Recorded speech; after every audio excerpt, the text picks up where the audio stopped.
Hello and welcome to this registration tutorial video for Whova for SWC's Flex Day and Opening Day on January 27th and 28th. As you can see on my screen, I already have the registration page for both January 27th and the 28th loaded on my web browser.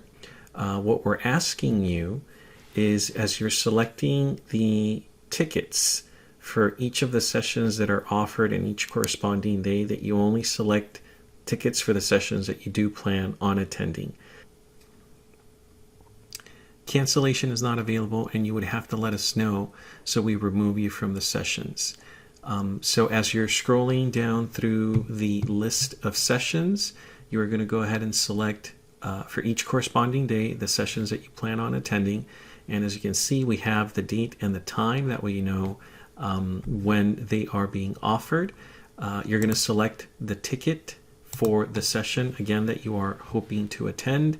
And if you notice on the left-hand side, it's going to start giving you a summary. There's no cost to the tickets, but we do ask you again that you only select sessions that you do plan on attending. So I'm only going to pick one for the 27th. For the 28th, if I wanted to sign up for my constituency meeting, I need to identify it from the list of available sessions, which is right here.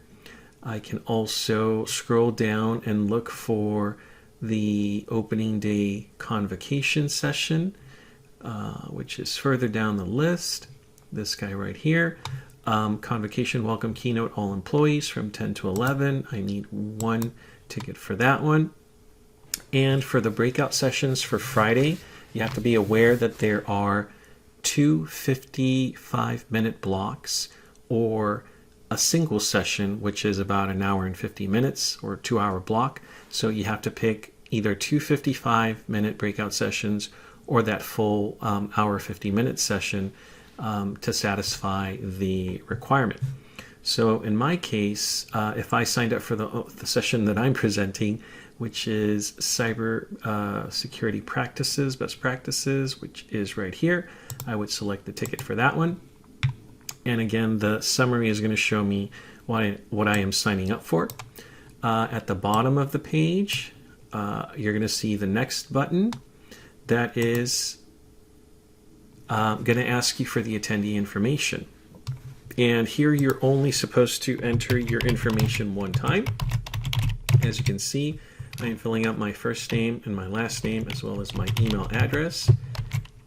And after I confirm my email address,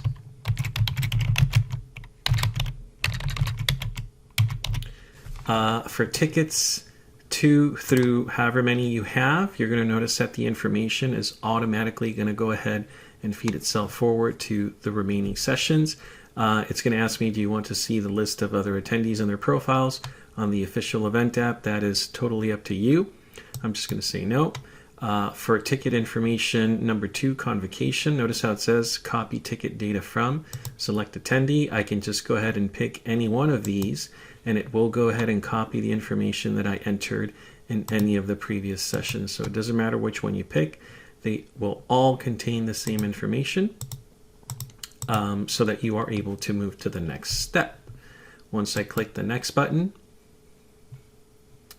you will see a thank you page, which is letting you know that you've signed up for the sessions. You are able to print the confirmation. You can download the app if you haven't downloaded the app on a mobile phone. And again, just see the summary and have access to the QR codes. We're not using the QR codes since it's a virtual event, but if we were in person, these QR codes would be your check-in code.